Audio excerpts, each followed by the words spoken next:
Hello students, this side Anuvrat.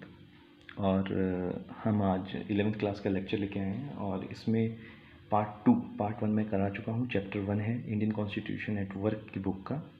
ठीक है जी। तो चैप्टर 1 उसका पार्ट 2 चल रहा है पॉलिटिकल साइंस में। अब इस पे हम पढ़ेंगे पॉइंट्स क्या क्या हैं। तो जो अब नेक्स्ट पॉइंट आ रहा है हमारा पार्ट 1 में, जो लास्ट पढ़ा हमने, लास्ट पॉइंट क्या पढ़ा था, अगर आपको याद हो तो बताएं। Fundamental identity of people. और अब हम जो पढ़ रहे हैं पॉइंट नेक्स्ट, वो है the authority of a constitution. Constitution की अथॉरिटी क्या है, कॉन्स्टिट्यूशन के पास क्या पावर्स हैं, क्या उसकी चलती है दुनिया में या हमारे ऊपर इंडिया में। अब ये डिपेंड करता है कि इसके रिलेशन में क्वेश्चंस जो आए हैं हम उसके जवाब कैसे देते हैं। तो सबसे पहला क्वेश्चन आया है, व्हाट इज़ कॉन्स्टिट्यूशन, कॉन्स्टिट्यूशन क्या है। How effective is a constitution, ये जो कॉन्स्टिट्यूशन है कितना इफेक्टिव है, ये कितना प्रभावित करता है लोगों को या कितना प्रभाव डालता है इसमें। इज़ अ कॉन्स्टिट्यूशन जस्ट, क्या कॉन्स्टिट्यूशन जस्ट है, सबके लिए बराबर है, न्यायप्रिय है, न्याय संगत है। जस्ट मीन्स, ठीक है ना, जस्टिस को शॉर्ट में जस्ट, ध्यान रखिएगा। तो इन 3 क्वेश्चंस को पहले हम देख लेते हैं और इसको हम क्लियर करते हैं। तो सबसे पहले तो आ जाए व्हाट इज़ कॉन्स्टिट्यूशन।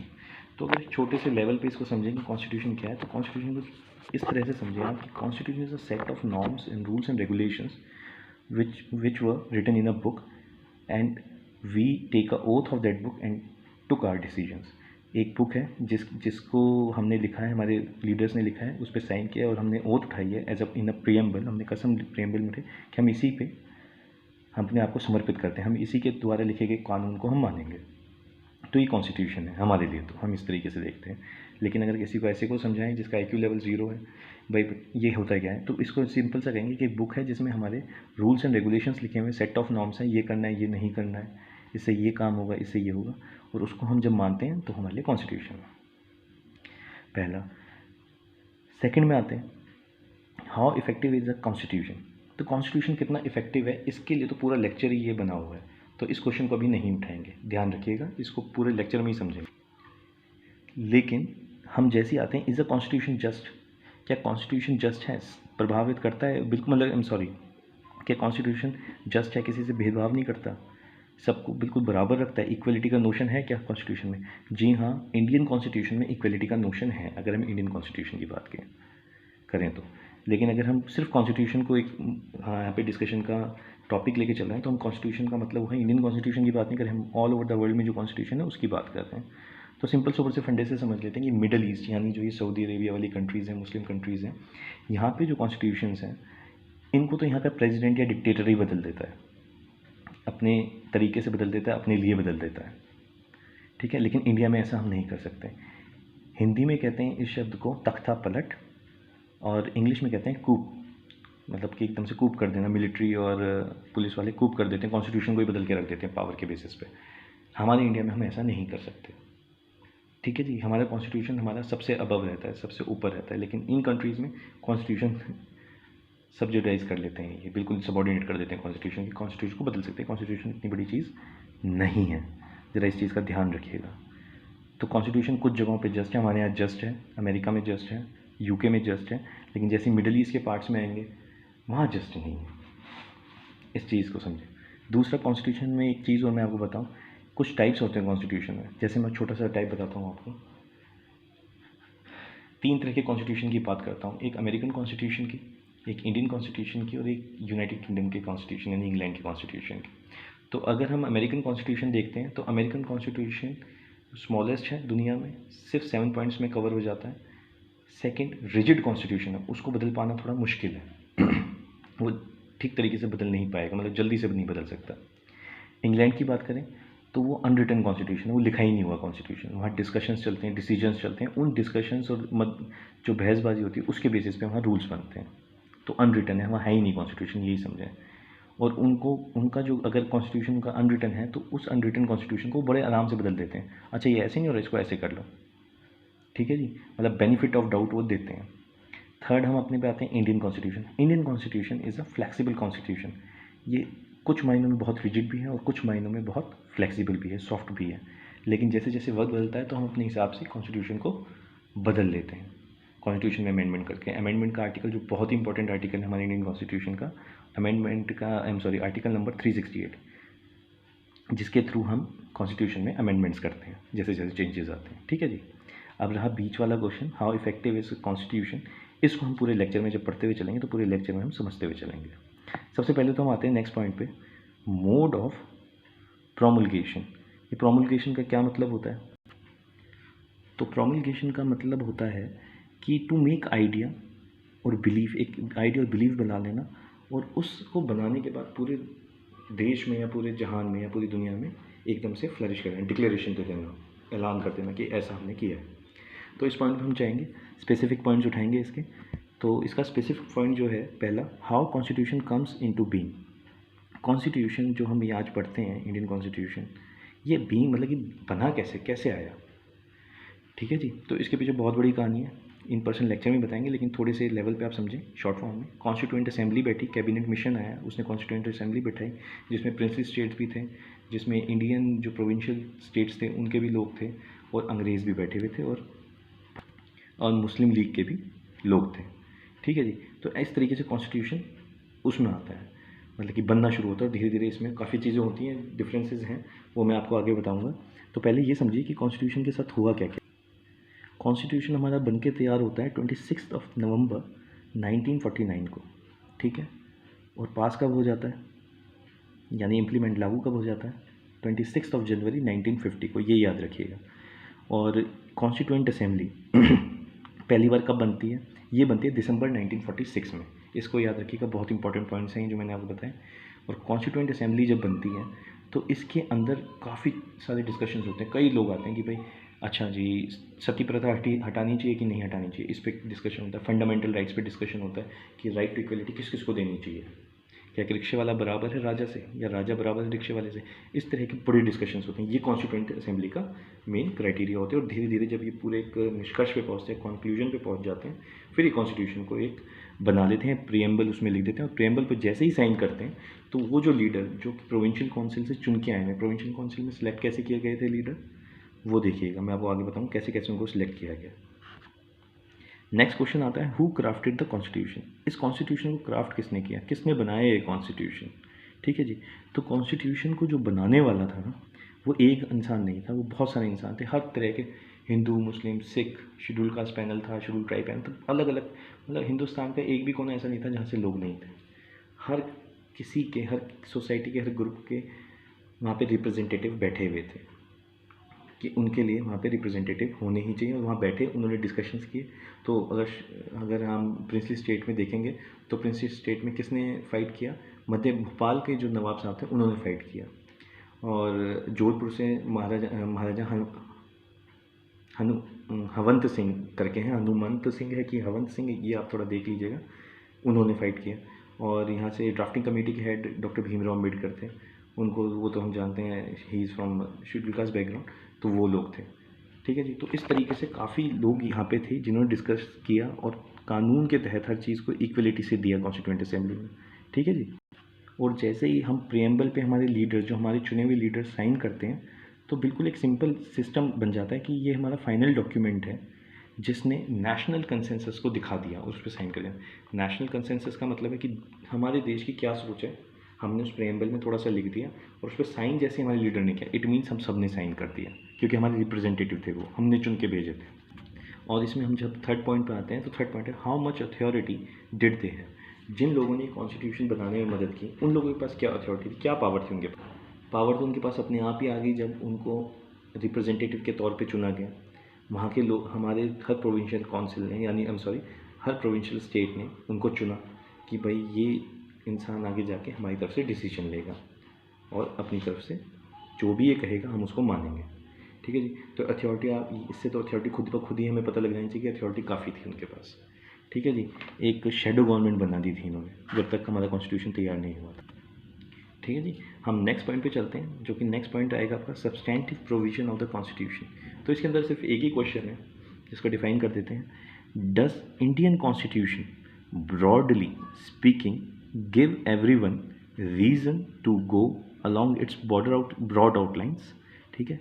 क्या इंडियन कॉन्स्टिट्यूशन के बारे में हम बात करें, और खुल के बात करेंगे, मतलब कि एक मोटे तौर पे, खुले तौर पे, give everyone reason to go along with its, कि इसने क्या हर किसी को, जो इंडिया में रहने वाला सिटीज़न है, हर किसी को अपने साथ जो इसने रूल्स एंड रेगुलेशन बनाए उसके साथ चलने के लिए इसने हर किसी को रीज़न दे दिया कि हाँ भाई इस कॉन्स्टिट्यूशन के साथ चलेंगे तो हमारा फ़ायदा है। क्या इस तरह का कॉन्स्टिट्यूशन हमारा बना कि उसने हर किसी को अपना फ़ायदा दिखा दिया अपने अंदर? तो ये क्वेश्चन है। पहली बात तो इस क्वेश्चन को आप अपने आप से ही क्वेश्चन करें क्या ऐसा है कि नहीं, और फिर आंसर अपने आप मिल जाएगा। लेकिन एज ए टीचर मेरा फ़र्ज़ है आपको ठीक तरीके से बताना कि हाँ, अगर हम एक थ्योरेटिकल बात करें कि बिल्कुल ऐसा है, हमारे यहाँ अगर आप देखें right to equality before law, हमने राजा को रिक्शे वाले को बराबर कर दिया, कोई किसी से ऊपर नहीं, कोई किसी से नीचे नहीं। तो रीज़न है इसमें इसको फॉलो करने का, ठीक है ना। और देखें और भी फ़ायदे हैं। एबोल्यूशन ऑफ अनटचेबिलिटी, एबोल्यूशन किया अनटचेबिलिटी का, छुआछूत ख़त्म हो गया। Right to equality before law है, और equality in position, best man deserve the best job, इस कंसेप्ट पे हम चले तो बिल्कुल इस हमारा कॉन्स्टिट्यूशन तो वर्ल्ड में सबसे बेस्ट कॉन्स्टिट्यूशन है। इसने रीज़न दिया लोगों को साथ चलने का। अब एक दूसरा सिचुएशन ले लेते हैं। मान लीजिए अगर कॉन्स्टिट्यूशन बन जाए और कॉन्स्टिट्यूशन में एक ही के बारे में लिखा हो कि बस इन्हीं का ही भला होना चाहिए और दूसरों को आप छोड़ दो चाहे, तो ऑब्वियस है जो दूसरा सेक्शन ऑफ सोसाइटी है जिसको आप डेवलपमेंट नहीं दे रहे हो, वो इस कॉन्स्टिट्यूशन को कट जाएगा, इस कॉन्स्टिट्यूशन से कट जाएगा, और वो अपने आप को जब कटाव मानेंगे तो फिर इस कॉन्स्टिट्यूशन को वो अपने ऊपर लागू क्यों करेंगे, वो क्यों मानेंगे जब उनके भले के लिए नहीं है तो कॉन्स्टिट्यूशन। समझ में आ गई बात। इसका सबसे बड़ा जीता जाता बड़ा एक सिग्निफिकेंट एग्जाम्पल है श्रीलंका का। श्रीलंका में अगर आपने पढ़ा है पीछे, तो श्रीलंका में LTTE वॉर चला वहाँ पे तमिलाइट्स को दबाया गया, तमिलाइट्स को सेकेंडरी सिटीज़न के तौर पे देखा जाता था। कॉन्स्टिट्यूशन में उनके लिए ऐसा कोई भी प्रावधान नहीं था कि भाई इनको गवर्नमेंट जॉब में कुछ फ़ायदा है कि नहीं। जैसे हम यहाँ पे कश्मीरियों को, नेपालीज़ को हम यहाँ पे कोटा देते हैं, रिजर्वेशन देते हैं अपनी जॉब्स में, ऐसा उनके लिए कुछ भी नहीं था वहाँ श्रीलंका में, ठीक है। इसकी वजह से बहुत ज़्यादा उनका एक्सप्लॉयटेशन था। तो ऑब्वियस है वो कॉन्स्टिट्यूशन से कट गए बिल्कुल, ये नहीं करेंगे हम, तो इसको फॉलो ही नहीं करेंगे जब हमारे लिए नहीं बना हुआ। तो इसका उल्टा जवाब यही है। और आज श्रीलंका में वहाँ पे एक अमेंडमेंट 13A किया गया जिसके तहत तमिल कम्युनिटी को भी मेन धारा में लाया गया, मेन गेम प्लेइंग फील्ड में उसको रखा गया तमिल कम्युनिटी को भी, तब जाके वहाँ पे पीस बनी, यानी शांति वहाँ पे। तो आप ये समझ लीजिएगा कॉन्स्टिट्यूशन का बहुत बड़ा रोल होता है किसी देश में शांति स्थापित करना और किसी देश में अराजकता एनार्की फैलाने में। इसका ध्यान रखिएगा, ठीक है जी। इस पॉइंट को हमने कर लिया। नेक्स्ट पॉइंट पे चलेंगे, बैलेंस्ड इंस्टीट्यूशनल डिज़ाइन, ठीक है। इंस्टीट्यूशनल डिज़ाइन बैलेंस्ड है इसका हमारे कॉन्स्टिट्यूशन का। हमने अपने कॉन्स्टिट्यूशन को बैलेंस्ड इंस्टीट्यूशनल डिज़ाइन क्यों कहा, सबसे पहले तो ये आंसर है। तो इसके मैंने ना पॉइंट लिख दिए कि क्यों है, पूरे पैराग्राफ से निकाल के कुछ पॉइंट्स लिख दिए हैं। तो सबसे पहला पॉइंट है वेल क्राफ्टेड कॉन्स्टिट्यूशन।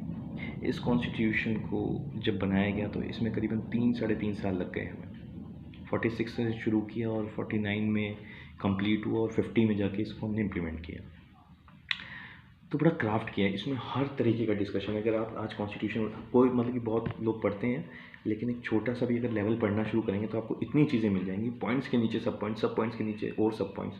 तो दुनिया का ऐसा कोई मुद्दा नहीं है जो हमारे कॉन्स्टिट्यूशन में डिफाइन ना हो या उस पर डिस्कशन ना हुआ हो, ठीक है जी। तो वेल क्राफ्टेड है, कहीं से कोई एक लूप होल भी नहीं छोड़ा कि भाई इसके ऊपर बात नहीं है। वहाँ पे रेफरेंस के तौर पे कॉन्स्टिट्यूशन को कई बार यूज़ भी किया जाता है, ठीक है जी। ये ध्यान रखिए, वेल क्राफ्टेड, कुछ भी ऐसा नहीं छोड़ा कि कोई लूप होल छोड़ते हुए इस पर बात नहीं हुई है। समझ में आई बात, पहला। सेकंड पे आएंगे, जैसे मैं आपको एक छोटा सा बताता हूँ। पहले पॉइंट में एक कंसेप्ट है यूथनेशिया का, आप देखिए उस पर सर्च कीजिएगा। हमारे कॉन्स्टिट्यूशन में राइट टू लाइफ है आर्टिकल नंबर 21, यूथनेशिया और आर्टिकल नंबर 21 दोनों आपस में इनमें लड़ाई हो जाती है, यानी ये दोनों आपस में फ़ाइट करते हैं। क्यों, ये अब आप मुझे देख के बताइए, और तब आपको पता लगेगा हम कितने वेल क्राफ्टेड कॉन्स्टिट्यूशन के अंदर बैठे हैं। और दुनिया में कहीं पे भी वो मतलब कि उस तरीके का प्रावधान नहीं किया गया जो हमारे कॉन्स्टिट्यूशन में किया गया। यूथनेशिया को हमने कैसे एक्सेप्ट किया है, अब मैं आपको यूथनेशिया के बारे में नहीं बताऊँगा क्या चीज़ है, ये आप खुद ढूंढें। यूथनेशिया, ठीक है। सेकेंड पॉइंट पे आएंगे, मोनोपोली ऑफ पावर। यहाँ पे मोनोपोली ऑफ पावर चलते हैं। देखिए हमारे हम 4 पिलर मानते हैं डेमोक्रेसी के। सबसे पहला पिलर है हमारा जुडिशरी, दूसरा एग्जीक्यूटिव, तीसरा लेजिस्लेचर, फोर्थ है मीडिया। 1970 तक हेल्थ था, उसके बाद मीडिया आ गया। लेकिन मीडिया को हम 4th पिलर मानते हैं, लेकिन उसका इतना सिग्निफिकेंस हम नहीं मानते। हम 3 का सिग्निफिकेंस मानते हैं, क्योंकि 3 एग्जीक्यूटिव, जुडिशरी और लेजिस्लेचर, इससे पब्लिक लाइफ का सीधा सरोकार रहता है, यानी पब्लिक लाइफ सीधा इनसे मिलती है। ठीक है जी, आगे बढ़ते हैं कि क्या है इसमें मोनोपोली में। मोनोपोली को हमने जैसे ही बांट रखा है वही मैं आपको बता रहा हूँ। जैसे जुडिशरी जस्टिस करती है, एग्जीक्यूटिव लॉ का इम्प्लीमेंटेशन करती है और लेजिस्लेचर लॉ बनाती है। तो ये इनकी मोनोपोली ऑफ पावर है। हर किसी का अपना पावर का एरिया डिफरेंट है और पावर का एरिया डिफरेंट है। और नीचे देखिए, नीचे वाला पॉइंट आपको बड़ा मज़ा आएगा इस पॉइंट को सुन के। Check and balances, LEG। LEG का मतलब है लेजिस्लेचर, एग्जीक्यूटिव, जुडिशरी। और हमारे अभी ये पावर तो है इनके पास अपनी अपनी, लेकिन हमारे कॉन्स्टिट्यूशन को पता था, हम जिन्होंने कॉन्स्टिट्यूशन लिखा, कि भाई ये तीनों के तीनों पावरफुल पोस्ट, मतलब कि पावरफुल एरियाज़ हैं और इसमें जो लोग रहेंगे वो अपनी पावर का गलत इस्तेमाल भी करेंगे, एक्सप्लॉइट कर सकते हैं अपनी पावर को। तो उन्होंने क्या किया, चेक बैलेंस का कंसेप्ट डाला कॉन्स्टिट्यूशन में कि एग्जीक्यूटिव अगर गलत काम कर रहा है तो जुडिशरी उसको चेक एंड बैलेंस करेगी। जुडिशरी देखिए कि जुडिशरी पूछ सकती है आप ऐसा क्यों कर रहे हो, कानून तो ये था, आपने कैसे कर दिया इसको, इस तरीके से। तो हो गया ना पावर के ऊपर एकदम चेक एंड बैलेंस का कंसेप्ट। लेजिस्लेचर जुडिशरी से पूछ सकता है कि आपने भी गलत कैसे दे दिया हमारे लॉ को जब वो इम्प्लीमेंटेशन कर रहा है। तो वहीं जुडिशरी लेजिस्लेचर से पूछ सकती है कि भाई आपने एंटी कॉन्स्टिट्यूशनल राइट कैसे बना दिया, ये तो अनकॉन्स्टिट्यूशनल है। तो इस तरीके से चेक एंड बैलेंस, एक दूसरे की पावर को चेक करते रहते हैं और इसकी वजह से होता क्या है, कोई भी पावर का गलत इस्तेमाल नहीं कर पाता। तो ये बड़ा ज़बरदस्त, ये दुनिया में बहुत कम कॉन्स्टिट्यूशंस में है, हमारे कॉन्स्टिट्यूशन लेकिन बहुत अच्छे तरीके से दे रहा है। ठीक है जी, तो आप अपने देश को यानी भारत को वीक मत समझिएगा, हम बहुत आगे हैं कई चीज़ों में। ठीक है जी, नेक्स्ट एक इंडिपेंडेंट बॉडी है हमारे यहाँ, इलेक्शन कमीशन ऑफ इंडिया। इसको बिल्कुल ही इंडिपेंडेंट रखा गया है। इसके ऊपर जब इलेक्शन होते हैं इंडिया में, इसके ऊपर किसी की नहीं चलती, बस आप ये समझ लीजिएगा। At the time of election, election commissioner जो होता है, चीफ इलेक्शन कमिश्नर, उसके पास एक प्राइम मिनिस्टर, प्रेसिडेंट से भी ज़्यादा पावर होती है। अगर उसको भी पता लग जाए कि प्राइम मिनिस्टर गलत काम कर रहा है और गलत तरीके से नेगेटिव वोटिंग करा रहा है, गलत तरीके से काम कर रहा है, तो प्राइम मिनिस्टर को भी सज़ा करवा सकता है। इलेक्शन कमीशन के पास इतनी पावर हो सकती है। इलेक्शन को वार्ड ऑफ कर सकता है कि भाई अब इलेक्शन रद्द कर दिए जाते हैं, बाद में करवाए जाएंगे, या जल्दी इलेक्शन करा सकता है। तो ये अपने आप में इंडिपेंडेंट बॉडी है, बहुत पावरफुल बॉडी है। ठीक है जी, इसके बारे में पढ़िएगा, देखिए क्या क्या है। और चीज़ें बता देता हूँ इसके बारे में आपको कि चीफ इलेक्शन कमिश्नर होता है, उसके नीचे 3 बैठते हैं और फिर उसके, और जब स्टेट इलेक्शन कमिश्नर अलग होते हैं। तो इस तरीके से पूरा बटा हुआ है सिस्टम। और इसमें एक क्वेश्चन मैं आपसे पूछता हूँ कि कॉन्स्टिट्यूएंसी जब नहीं बनती है अपनी इंडिया में, तो उस कॉन्स्टिट्यूएंसी को कौन बनाता है। क्वेश्चन फिर सुन लीजिए, जब इंडिया में कॉन्स्टिट्यूएंसी बनती है, जैसे MLAs होते हैं, इस कॉन्स्टिट्यूएंसी का ये MLA, इस कॉन्स्टिट्यूएंसी का ये MLA, ये कॉन्स्टिट्यूएंसीज बनती हैं।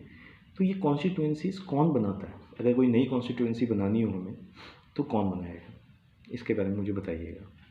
खैर आगे चलते हैं। फ्लेक्सिबल लिविंग डॉक्यूमेंट, हम अपना जो ये कॉन्स्टिट्यूशन है इसको फ्लेक्सिबल डॉक्यूमेंट कहते हैं। ठीक है जी, इसको हम वक्त जैसे जैसे टाइम बदलता है हम इस कॉन्स्टिट्यूशन को बदलते रहते हैं अमेंडमेंट्स कर करके।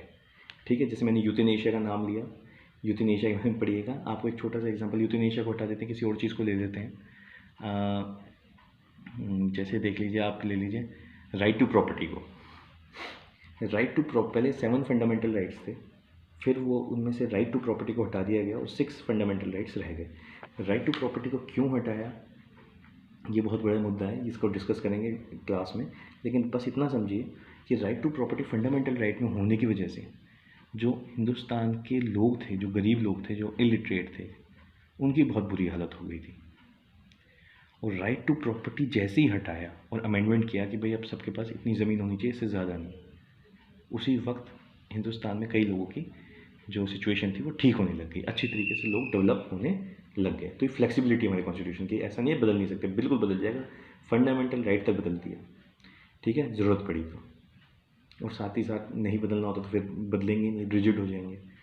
और लास्ट में बस इतना ही कहूँगा इसमें, लिविंग डॉक्यूमेंट इसलिए कहते हैं कि ये वक्त अनुसार ही बदलता रहता है, टाइम टू टाइम ये बदल जाता है, जैसे टाइम की नीड है उस तरीके से हमारा कॉन्स्टिट्यूशन बन जाता है। ठीक है जी, ये हमारा कॉन्स्टिट्यूशन इज़ जस्ट लाइक अ मरीच मामा। ठीक है, रावण का जो मामा था मरीच, उसके जैसा है, ध्यान रखिएगा इसका। नेक्स्ट पॉइंट पे चलते हैं। How was Indian constitution made, Indian constitution बना कैसे। अब आते हैं इंडियन कॉन्स्टिट्यूशन पे। सबसे पहले तो इंडियन कॉन्स्टिट्यूशन के लिए हमें कॉन्स्टिट्यूएंट असेंबली बैठानी पड़ी। किसने बैठाई, कैबिनेट मिशन के तहत बैठी। कैबिनेट मिशन क्या है, बुक डाउनलोड करिएगा तो खुद पढ़िएगा कैबिनेट मिशन क्या है। ठीक है जी, कैबिनेट मिशन का एक बहुत बड़ा रोल है, कैबिनेट मिशन की वजह से ही हमारी कॉन्स्टिट्यूएंट असेंबली बैठी सॉरी, और कॉन्स्टिट्यूशन हमारे सामने है आज। ठीक है जी, इतना बता सकता हूँ कि ये इंग्लैंड वालों ने बैठाया है, अंग्रेज़ों का दिया हुआ है। इसमें इलेक्शन हुआ मेंबर्स का, और ये थे इनडायरेक्ट इलेक्शंस। इनडायरेक्ट इलेक्शन और डायरेक्ट इलेक्शन में फ़र्क ये होता है, जस्ट मान लीजिए अमेरिका में डायरेक्ट इलेक्शन होते हैं, वहाँ पे प्रेसिडेंट के चेहरे हो जाते हैं और आप प्रेसिडेंट को सीधा, जनता प्रेसिडेंट को चुनती है। और हमारे यहाँ कैसे होता है, हम एमएलएस को चुनते हैं और एमपीज़ को चुनते हैं, और हमारी पावर का यूज़ करते हुए एमएलएस एंड एमपीज़ पीएम और सीएम को चुनते हैं। ये इनडायरेक्ट डेमोक्रेसी। हम यहाँ पर डायरेक्ट सीएम और पीएम को नहीं चुनते, अमेरिका में चुनते हैं। और यहाँ पे भी इलेक्शन जो हो मेंबर्स का, वो इनडायरेक्ट बेसिस पे हो, इनडायरेक्ट इलेक्शन हो। ठीक है जी, ये ध्यान रखिएगा। Third point, cabinet mission. ये आप देखिएगा अंग्रेज़ों की देन है, और इसी वजह से कॉन्स्टिट्यूएंट असेंबली बनी, और इसी वजह से कॉन्स्टिट्यूशन हमारे पास है। ठीक है, चलो इसके लिए आपको हिंट देता हूँ। Constituent assembly of 1935, constituent assembly discussion in 1935, ये देख लीजिएगा, मिल जाएगा। अब देखते हैं कि कितने लोगों पे कितने लोग रिप्रेजेंटेटिव थे। कैबिनेट मिशन के तहत एक रूल निकाला गया कि कॉन्स्टिट्यूएंट असेंबली में जो रिप्रेजेंटेटिव आएंगे, उनके एरिया की, यानी 10 लाख लोगों पे एक रिप्रेजेंटेटिव होगा। यानी 10 लाख लोग जितने होंगे ना, वहाँ से एक रिप्रेजेंटेटिव आएगा वहाँ से। तो ये 1:10 का रेशो था, ध्यान रखिएगा। जिस गांव की, शहर की या कस्बे की जो जनसंख्या है, यानी पॉपुलेशन 10 लाख है, वहाँ से एक रिप्रेजेंटेटिव चुना गया। ठीक है, इसके साथ 292 तो अंडर ब्रिटिश रूल प्रोविंसेस थे, और 93 princess state. 292 under British provinces का मतलब है कि ऐसे प्रोविंस जहाँ पे पूरी तरीके से ब्रिटिश शासन चलता था, यानी ब्रिटिश रूल चलता ही था, ब्रिटिश ही चलाते थे। ठीक है, वहाँ से 292 मेंबर्स उठ के आए। 93 यहाँ पे प्रिंसली स्टेट थी, जो कि बिल्कुल अंग्रेज़ों के अधीन थी, अंग्रेज़ों का हुक्म बजाती थी, लेकिन वहाँ पे रूल्स एंड रेगुलेशंस उनके अपने चलते थे, उनको थोड़ी बहुत इंडिपेंडेंस थी अपने एरिया में। तो इसको हमने प्रिंसली स्टेट का। 292 प्रोविंशियल स्टेट्स जो कि ब्रिटिश के अंदर थे, और 93 प्रिंसली स्टेट, यानी कि राजाओं के जो स्टेट थे, जहाँ राजे महाराजे रहते थे। इसके बाद इसमें जो 3 मेन कम्युनिटी थी कॉन्स्टिट्यूएंट असेंबली में, जिनका बहुत बड़ा मुद्दा बनता है लास्ट में जाके, पार्टीशन के वक्त पढ़ेंगे इसको, मैंने पढ़ाया भी है पार्टीशन में आपको।